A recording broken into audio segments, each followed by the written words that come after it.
Assalamualaikum warahmatullahi wabarakatuh.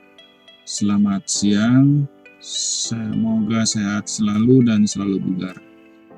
Kuliah kali ini kita akan bicara tentang perubahan sosial. Dalam pelajaran mata kuliah Sosiologi Komunikasi, selain kita harus mempelajari komunikasi, juga kita harus memahami tentang sosial. Nah, sosial dalam konteks komunikasi, sebenarnya kita lebih banyak bicara tentang perubahan-perubahan yang terjadi di sosial. Perubahan sosial adalah satu hal yang sewajarnya terjadi dalam kehidupan manusia. Jadi kalau kehidupan manusia itu terlalu diawetkan, tidak boleh berubah, tidak boleh bergeser, sebenarnya kita tidak beradab lagi. Jadi yang mencirikan peradaban sebenarnya adalah satu perubahan sosial. Dalam perubahan sosial, kita perlu memahami bahwa dalam budaya itu ada dua sifat pada sosial budaya itu. Ada kultural petal dan ada kultural fugal. Kultural petal itu daya yang membuat sedemikian rupa budaya itu terus bertahan. Misalnya pada eksperimen minggu lalu tentang cerita tentang kehadiran makhluk halus, suara-suara makhluk halus, itu tidak bergeser jauh dari cerita kakek nenek ya. Biasanya ini menyangkut struktur sosial, kemudian sistem kepercayaan yang sulit bergeser ya. Nah, struktur sosial kita kan menghormati leluhur. Jadi cerita-cerita dari kakek nenek tentang makhluk halus terus dipiara sampai sekarang sama kita dan tidak bergeser ya. Pocong ya seperti pocong, kuntilanak ya seperti kuntilanak ya, tidak bergeser ya, tidak bergeser jauh. Nah kebalikannya dalam satu kehidupan sosial ada juga daya kultural fugal, daya yang mengembangkan budaya. Nah kemarin pada eksperimen Annoying Sound, tampak cerita tentang Annoying Sound itu mudah bergeser ya, karena ini menyangkut kelembagaan informal. Jadi pedagang-pedagang itu adalah pedagang-pedagang informal ya. Kemudian tergantung juga pada teknologi. Teknologi itu selain alat, bentuk perumahan, lebar jalan, dan seterusnya. Lalu yang mudah berubah dalam kehidupan adalah perilaku. Nah, salah satu perilaku adalah cara berkomunikasi. Nah, jadi teman-teman harus memahami bahwa terdapat dua sifat ini dalam kehidupan kita. Ada yang mengentalkan, ada yang mengembangkan. Nah, kita lihat sekarang contohnya. Misalnya dalam konteks kultural petal, daya yang mengentalkan budaya. Walaupun kita membuat ini tentang film iklan, tentang satu makhluk halus, terlihat bahwa tidak bergeser jauh ya dengan pemahaman kakek nenek kita. Kita lihat ya.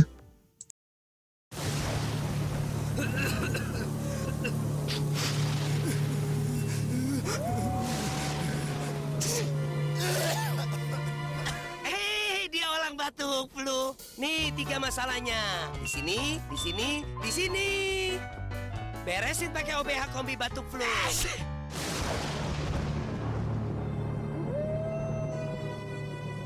OBH kombi.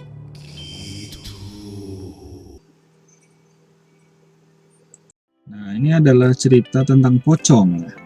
Pocong itu dari dahulu adalah seorang laki-laki ya. Jadi suaranya juga gitu. Suaranya memang suara laki-laki ya. Dan selalu berbentuk kain kafan seperti itu dari dulu sampai sekarang ya. Tidak bergeser banyak ya.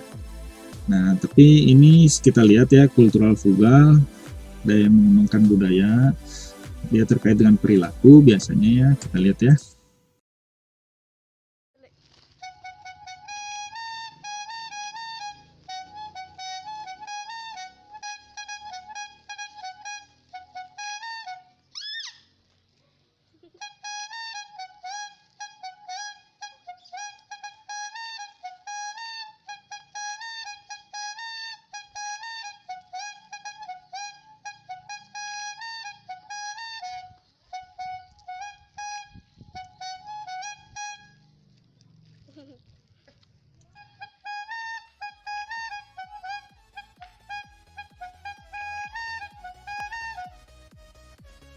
maju, enak ujat, buat tentang metro bikin kamu orang tua. Oke, thank.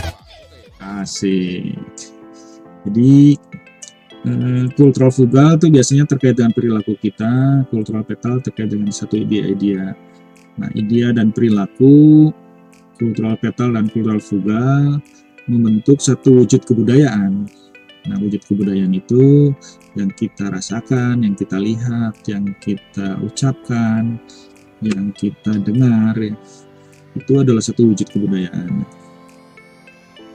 Kemudian sosial budaya juga dipengaruhi oleh yang saya sebut eco-culture dan eco-culture.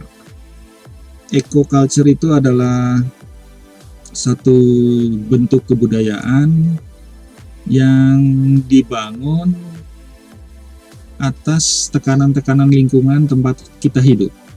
Jadi gampangnya kalau di laut ya jadi nelayan, kalau di pegunungan ya jadi peladang. Itu gampangnya seperti itu. Itu eco-culture. Kemudian ada yang juga yang disebut eco-culture.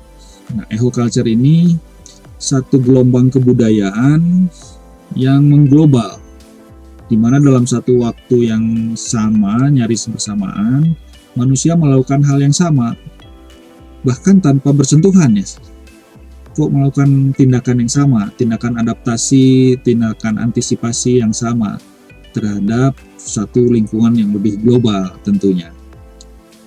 Nah, identitas sosial budaya sangat dipengaruhi oleh eco-culture dan eco-culture. Keduanya menjadi bahan dasar dari wujud kebudayaan tadi. Nah, daya kental, kultural petal, dan daya kembang, kultural frugal, itu sangat dijiwai oleh sifat dari eko dan ekokultural ini. Ekokultural membentuk budaya khas, menjadi yang kita sebut sekarang isu lokal. Eco-culture mempunyai ciri khas tersendiri yang kemudian kita sebut sebagai isu global. Nah, isu global dan isu lokal ini kemudian saling bersentuhan, saling mempengaruhi, dan kemudian selain membentuk kebiasaan, tentunya akan terjadi pengkayaan-pengkayaannya. Plus, dalam konteks komunikasi akan banyak metafora-metafora, baik masa kini maupun masa depan. Juga tentunya adalah masa lalu. Nah, itulah ciri budaya manusia ya. Selalu dinamis, selalu berubah sesuai dengan kebutuhannya, sesuai dengan antisipasinya, sesuai dengan adaptasinya. Jadi sebenarnya manusialah yang menggerakkan perubahan sosial budaya. Nah, dalam konteks ini kita tinggal pilih, kita mau jadi trendsetter atau follower. Ini contoh dari ekokulturalnya yang akan menjadi isu lokal. Kita tahu bahwa kita terdiri dari negara kita ya, Nusantara, terdiri dari laut dan pulau. Nah, di pulaunya ada pulau besar, ada pulau-pulau kecil. Di datarannya ada highland, ada pesisir, ada ring of fire. Nah, lingkaran terluarnya itu dibentuk dengan persepsi yang disebut wawasan Nusantara. Ini adalah ide dari Pak Juanda ya. Nah, wawasan Nusantara inilah yang perlu kita pahami betul dalam memahami sosiologi komunikasi khususnya di Indonesia. Sayangnya waktu di SMA ya, kita tuh hanya mengenal Nusantara itu di antara dua lautan, dua benua, di antara kebudayaan besar India, kebudayaan besar Cina, Asia Pasifik Economic Growth kalau sekarang mungkin yang diupdate-nya. Tapi hanya itu. Kita lihat bahwa di Indonesia sebenarnya ada daerah vulkanik dengan daerah non vulkanik. Di Jawa misalnya, kira-kira ada 17 gunung berapi. Nah, orang yang besar di Jawa itu pasti melihat gunung api, karena dari Anyer sampai Banyuwangi itu setiap 90 kilo kita akan melihat gunung api dan aktif lagi. Nah, jadi orang yang besar di Jawa itu pasti dia pernah melihat gunung api. Tapi orang yang besar di Kalimantan nggak pernah lihat gunung api. Nah, itu membentuk satu kepercayaan tersendiri, makhluk halus sendiri, dan seterusnya. Kita juga tahu ada daerah yang kerap gempa bumi, ada yang nggak pernah kena gempa bumi, ada yang daerah tsunami, ada yang daerah non tsunami. Daerah tsunami membentuk kebudayaannya sendiri, mempunyai istilah tsunami-nya sendiri, air hitam misalnya, lalu membuat perkampungan tidak di sisi pantai, di tepi pantai, tidak di tepi pantai, tapi di perbukitan. Itu di Pulau Nias misalnya, kampung tradisionalnya ada di atas bukit. Juga di Ambon, di Seram, itu banyak desa-desa yang di atas bukit ya, untuk menghindari tsunami. Lalu yang juga kita jarang tahu, bahwa kita mempunyai 3 tipe musim hujan. Ada yang hujannya kira-kira Desember Februari seperti sekarang, ada yang hujannya sekitar bulan Juni Juli, ada yang kira-kira hujannya sekitar April ya. Nah ini perlu kita pahami. Jadi misalnya ada orang Jawa lalu masuk ke daerah Sulawesi Tengah lah ya, lalu ketika itu bulan Juli ya, lalu hujan deras dan banjir ya, lalu orang Jawa bilang ini hujannya nggak teratur nih, padahal beda ya, musimnya beda. Kalau di Jawa itu berber, kalau di Sulawesi Tengah ya tengah tahun hujannya, puncak hujannya. Jadi kita perlu paham itu ya, kita perlu paham itu untuk memahami ekokultural. Lalu kita juga perlu memahami adanya La Nina dan El Nino. La Nina itu seperti sekarang ya, jadi dia adalah musim hujan, musim kemarau yang basah, atau musim hujan yang berkepanjangan.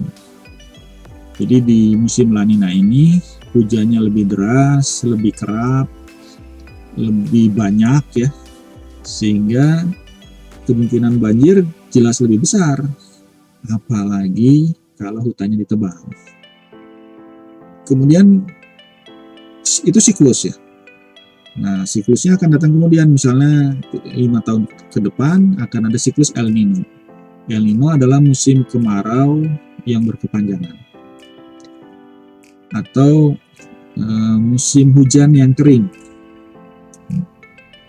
Nah, pada musim El Nino, pada siklus El Nino, biasanya terjadi kebakaran hutan. Nah, kalau udah kebakaran hutan, yang ribut Malaysia, Singapura, ya, karena anginnya dari selatan, dari Australia itu surut ke utara, melewati Kalimantan, Sumatera yang biasa terbakar ya. Itu di masa El Nino. Lalu jelas kita mempunyai pegunungan, mempunyai pesisir, lalu mempunyai bahari, marin. Nah, kita juga selain mempunyai hutan hujan basah, kita punya savana. Savana itu mulai dari paling barat itu ada di Baluran, lalu makin ke timur di NTT sampai ke Merauke, dan itu indah sekali.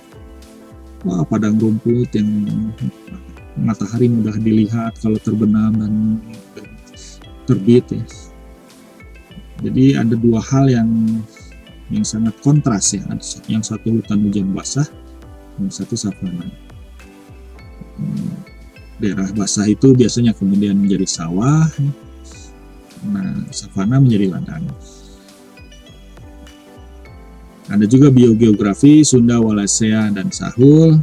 Teman-teman bisa lihat di internet ya, apa itu artinya. Kemudian kalau kita adalah negara bahari, betul kita negara bahari. Bukannya kita ada archipelagos, ada kepulauan-kepulauan ya. Tapi kita punya pulau-pulau besar juga ya. Nah, yang menarik adalah Indonesia itu, Nusantara itu ya, satu-satunya negara di dunia yang mempunyai laut dalam batas teritorialnya. 10 laut lagi. Saya yakin teman-teman tanpa melihat peta bisa menyebutkan 10 laut. Paling Laut Jawa, Laut Banda, Laut Arafura. Ayo apalagi? Nah, silahkan lihat di peta ada laut apa aja di Indonesia untuk memberi pemahaman dasar ya, pra-image istilahnya, pra-image bahwa kita memang negara bahari. Oleh karena itu, ekokulturalnya Indonesia biasanya saya sebut adalah negeri laut yang bertabur pulau. Lautnya banyak, luas, dan ada ribuan pulau. Jadi pulau itu bertaburan. Dan yang dihuni itu sangat sedikit ya, paling berapa ratus pulau aja. Ribuan yang lain itu nggak ada penghuninya. Bahkan kita nggak tahu di dalam pulau itu ada apa ya. Nah, kita harus di masa depan harus bisa mendata pulau-pulau itu ya. Ini ekokulturalnya Indonesia. Kemudian ekokultural ya. Ekokultural di masa sekarang ada isu global yang disebut Sustainable Development Goals. Ada 17 ya. Silakan cari di internet. Tapi yang ingin saya sampaikan adalah ini. Jadi dulu zaman prasejarah seluruh dunia tanpa bersentuhan tanda kutip ya, mereka melakukan hunter and gatherer, pemburu dan peramu sama-sama. Di Afrika begitu, di Asia begitu, di Eropa begitu ya. Lalu iklim global berubah sehingga manusia itu tidak bisa hanya sekedar berburu, tidak hanya sekedar bisa mengambil, memetik buah-buahan dari hutan, sehingga mereka melakukan pertanian. Nah, pertanian setelah berkembang, stoknya bertambah, terjadilah perdagangan, sehingga kemudian laut menjadi penting ya. Nah, setelah laut penting, perdagangan bagus, muncullah satu teknologi baru menjadi industri era. Kemudian dari mesin-mesin itu menjadi satu teknologi baru lagi yang disebut information era. Nah, sekarang mesin udah ada, elektronik udah ada, nah, sampai sekarang di konseptual era. Nah, teman-teman bisa mencari ini di internet ya. Apa artinya konseptual era, information era, industri era, maritim era, dan hunter-gathering era. Yang ingin saya sampaikan, kita sebentar lagi akan masuk creative era, yaitu generasi yang sibuk mencipta dengan sustainable issue spirits. Apa itu sustainable issue spirits? Kita lihat film pendek, bukan film sih, teaser ya. Silakan.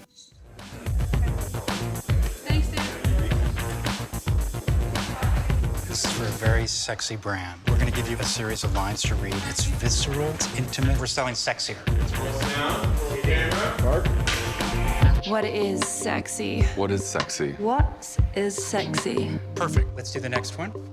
What are your deepest desires? Desires. Desires. Brilliant. Look right into the camera. Say lust. Lust. Lust. Lust is my mistress. Now keep it sexy and really pour it on this time.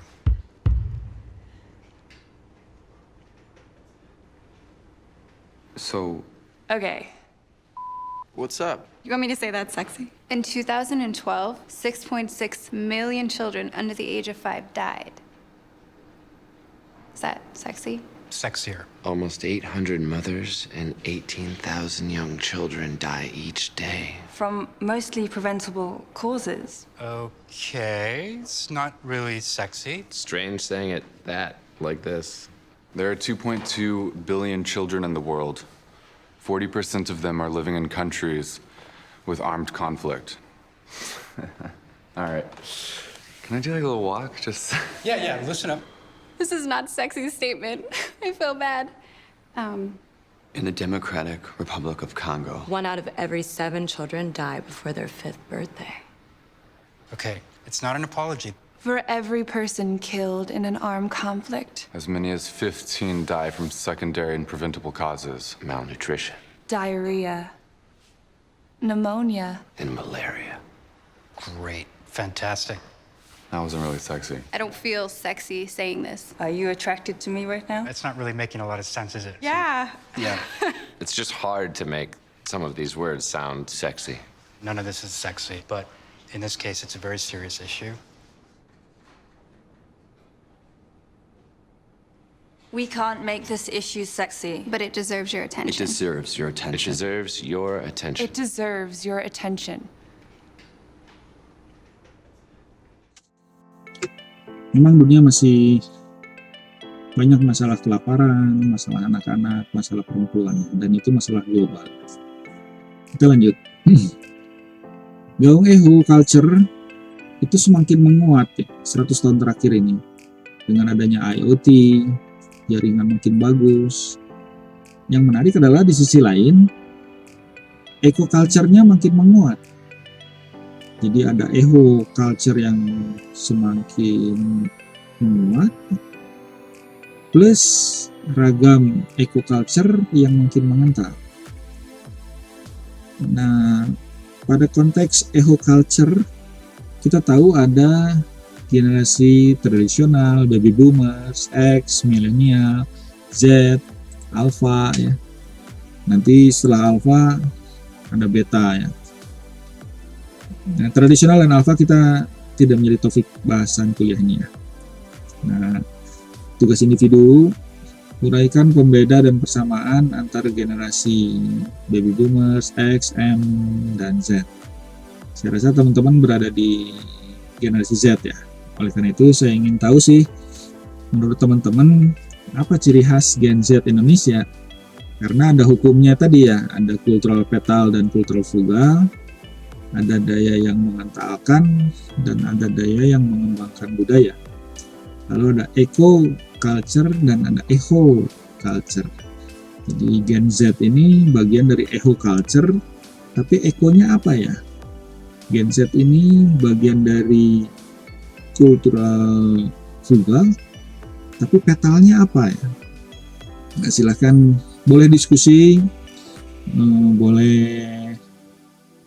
istilahnya boleh melihat kerjaan teman-teman, tapi jangan copy paste. Ini kita lihat bahwa identitas eho dan eco pada Gen Z itu sudah berbeda dengan milenial ya.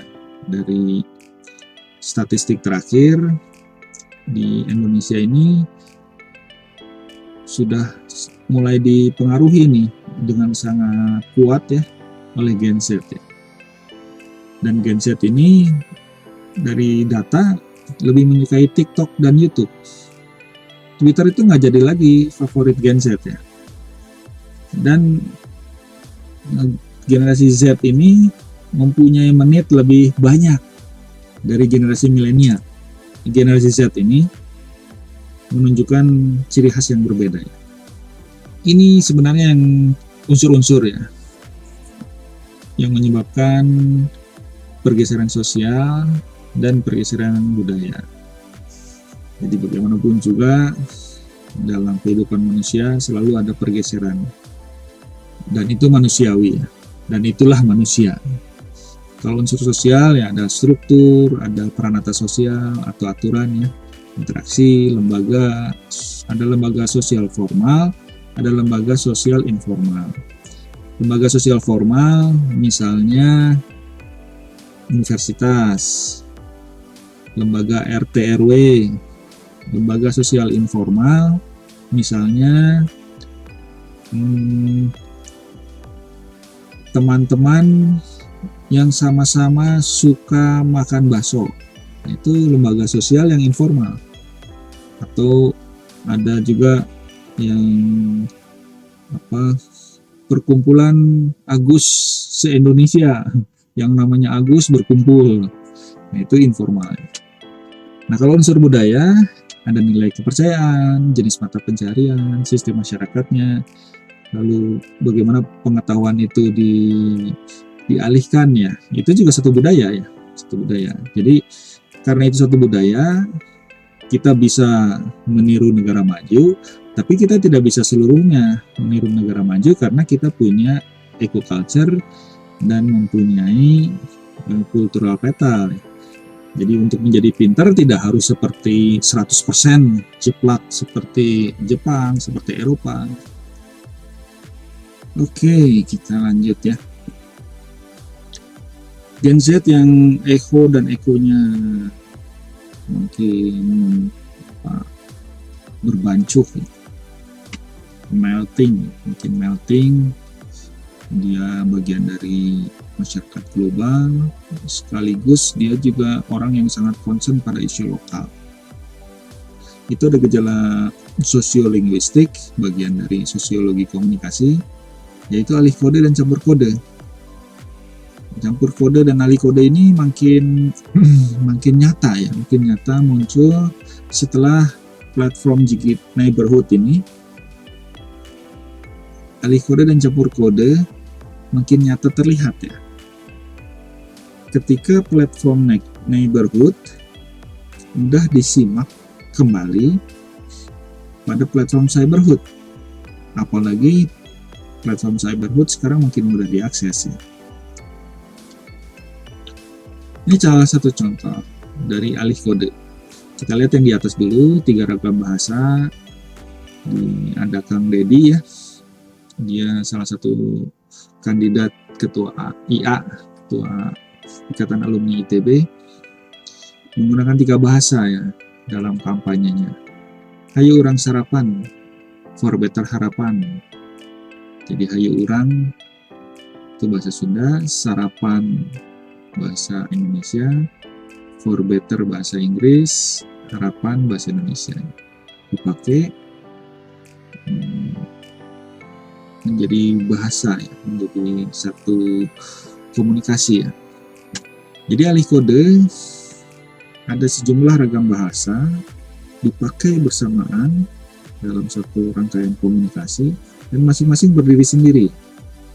Jadi, nah ini memang seringkali dengan sengaja didesain seperti itu untuk perubahan topik atau situasi. Maksudnya adalah mendekatkan jarak antara pembicara dengan pemirsanya, lebih akrab misalnya. Nah, itu kita seringkali memakai alih kode. Kita lihat ini ada pidato Obama di UI sebenarnya, berarti Neighborhood, namun disebarkan di Cyberhood ya, di YouTube. Kita dengar ya.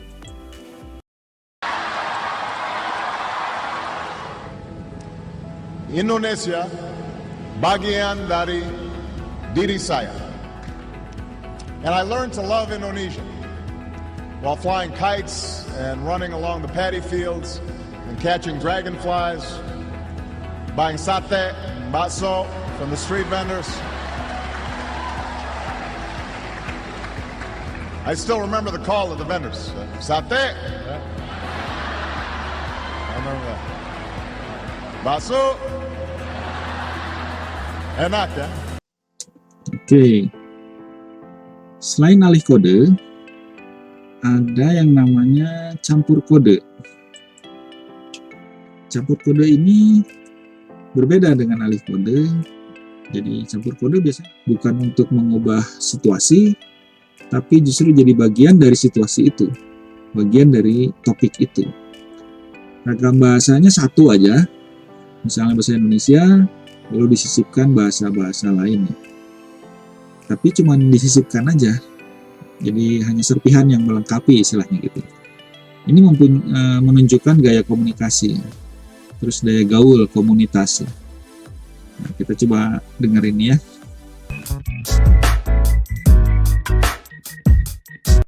Ini hukumnya wajib kalau cowok yang show off kayak kekayaannya, materianya kayak show off-nya tuh kayak kelihatan banget gitu. Ini udah nggak banget buat gue, udah blacklist. Udah gitu yang kedua, nggak bisa respect sama orang lain, itu juga blacklist. Terus yang ketiga, yang suka mainin cewek. Ya, kita lihat bahwa pada campur kode itu pembicaranya spontan aja. Gue nggak suka kalau di blacklist, nggak respect ya. Tidak ada bahasa Indonesia, tapi disisipkan serpihan kata asingnya. Nah, ini campur kode ya. Jadi yang satu alih kode, yang satu campur kode. Ya, kira-kira begitu kuliah hari ini. Ada tugas individu. 1, tadi ya, uraikan perbedaan dan persamaan antar generasi baby boomers, X, M, dan Z ya. Kemudian apa ciri khas Gen Z Indonesia menurut teman-teman sebagai bagian dari Gen Z?